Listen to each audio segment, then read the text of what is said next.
Kijana, mbona hutaki kushika mkono wako? Hapana brother, ninatosha. Asante. Ngoja nifike nyumbani.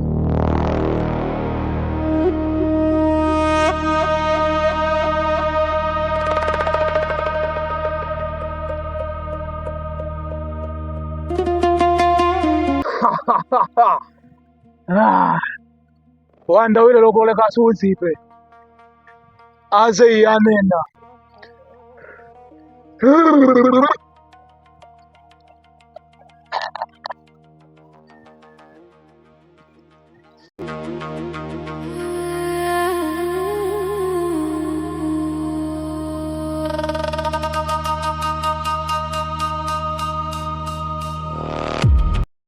Asalamu alaykum.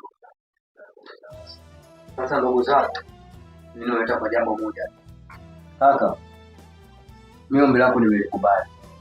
Ila isipokuwa nataka tusome dua kubwa sana kwanza majumbani. Asante sana mdogo wangu.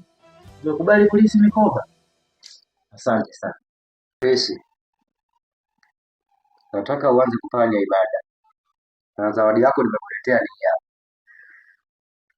Basi wote naomba tunyanyue mikono tuweze kusoma dua.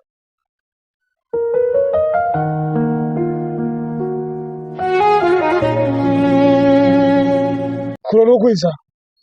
Tatizo gani? Tunakuona umekuja. Tatizo nini? Nimekuja kwenu. Yule mtu simuwezi. Anaonekana na nguvu sana.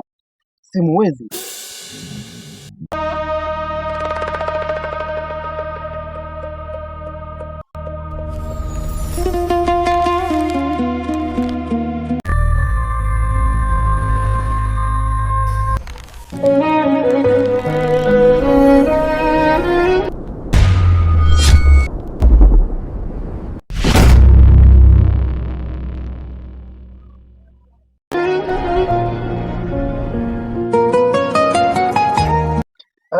Malonje tugatonje ko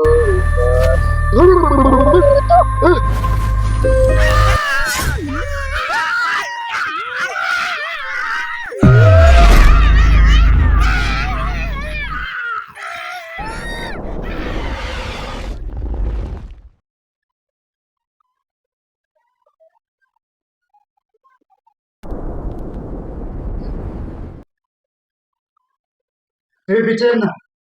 Mbona ile mikoba baba nimeona kuna nini tena? Tulia. Unajua ndugu zangu, Mwenyezi Mungu ni mkubwa.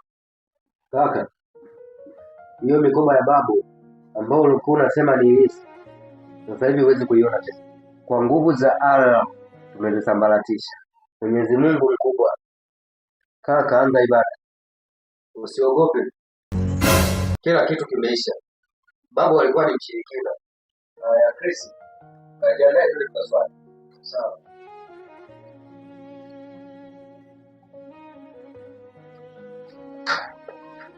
Ushirikina sio kitu kizuri kabisa. Na Mwenyezi Mungu ameukataza. Kwani ilikuwa nini? Bwana, nimeona vitu vya ajabu vinapita. Ilikuwa nini? Dua ina nguvu. Na inaweza kufanya kila kitu.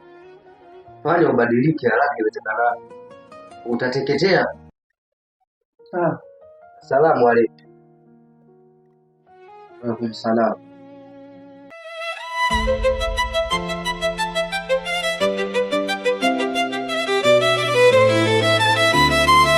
Waniaji. Kama kawaida baba mdogo. Mwanangu naona ile umeanza kunikataa mwanangu na kulasa. Yaani unaanza kuwa mwanangu chete. Hamna magobo. Si unajua si kitambo kuna muda nitakuwa tubadilike. Damu yangu mimi nilijua tu utanikataa. Cheki sasa umeanza kufahamu vilemba kisolisuni haya. Yao. Wewe unafeli.